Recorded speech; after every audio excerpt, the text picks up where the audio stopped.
Здравствуйте всем! Сегодня представим еще один новогодний дизайн с использованием фольги и гель-краски. Будем работать с заранее подготовленным белым фоном. Для этого покрываем ноготок гель-лаком, снимаем липкий слой и бафим поверхность.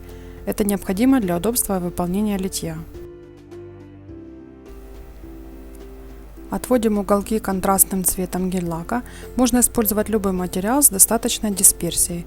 Мы выбрали гель-лак Амулет из серии Galaxy 2 Blaze Nails.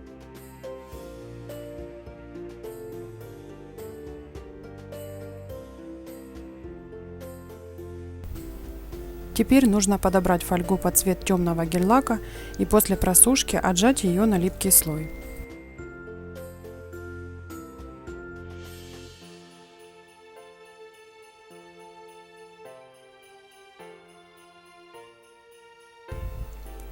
Как обычно при выполнении литья, перекрываем фольгу топом, затем белой гель-краской наносим ажурный рисунок на синем фоне, а синей краской на белом. Этот прием позволит смягчить границу цветов, рисунок получится контрастным, но при этом гармоничным.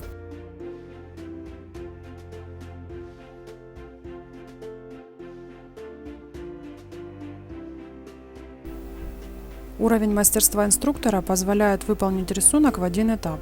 Начинающие мастера могут для удобства предварительно снять липкий слой с финишного покрытия и наносить рисунки с промежуточной просушкой.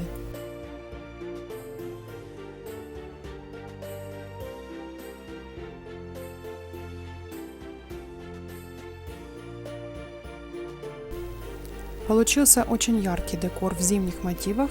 Можно иначе обыграть фольгу, выполнив литье в центре ноготка. Всем спасибо за внимание. Скоро на нашем канале новые ролики о дизайне ногтей.